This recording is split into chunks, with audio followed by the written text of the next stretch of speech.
Hi everyone, অনেকদিন কোথাও ঘোরাঘুরি করা হয় না, তাই আমি আর ব্রো চলে আসলাম দুবাই মিরাক্কেল গার্ডেন। তো এটা বাহিরের দৃশ্য, অনেক সুন্দর।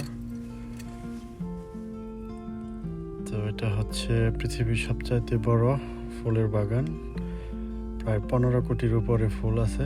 তো যাই হোক, আমরা টিকিট কেটে ভিতরে ঢুকলাম।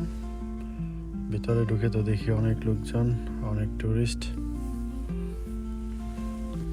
তো আসলে চিন্তা করা যায় যে মরুভূমির মধ্যে 50-52 ডিগ্রি তাপমাত্রায় পৃথিবীর সবচাইতে বড় ফুলের বাগান, মানে এটা এত সুন্দর, ভিতরে না গেলে বুঝবেনই না। শুধু ফুল আর ফুল চারিদিকে। তো যাই হোক, একটু হাঁটাহাঁটি করলাম, তারপরে এই আর কি চলছে ঘোরাঘুরি। তো আমার কাছে একবারও মনে হয় নাই যে এটা আমি কোনো আরব দেশে আছি বা কি।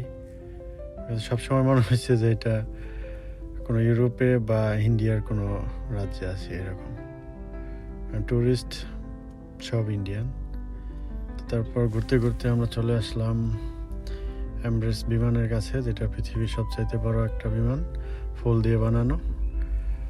এটারও একটা ওয়ার্ল্ড গিনেস রেকর্ড আছে।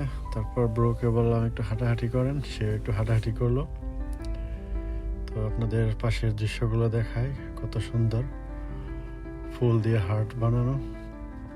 তারপর একটা ছবি তুললাম, ব্রোর একটা ছবি তুলে দিলাম, তারপরে একটা সেলফি।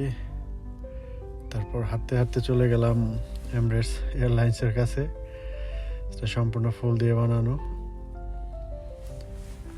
তো হাঁটতে হাঁটতে রাত হয়ে গেছে, রাতের দৃশ্যটা অনেক সুন্দর। তো যারা দুবাইতে থাকেন আসতে পারেন, অনেক সুন্দর জায়গা। রেসিডেন্সিদের জন্য টিকিট 75 দিরহাম, আর যারা ট্যুরিস্ট তাদের জন্য 100 দিরহাম মাত্র। তো দেশ থেকে যদি কেউ আসেন দুবাইতে ভিজিটে, অবশ্যই এখানে আসবেন। অনেক সুন্দর জায়গা, অনেক সুন্দর পরিবেশ, দেখতে হয়তো ভালোই লাগবে। আসলে অবাক করার মতো দৃশ্য যে মরুভূমির মধ্যে পৃথিবীর সবচাইতে ফুলের বাগান, এটা শুধু দুবাইয়ের পক্ষেই সম্ভব। Kumusta ka ate?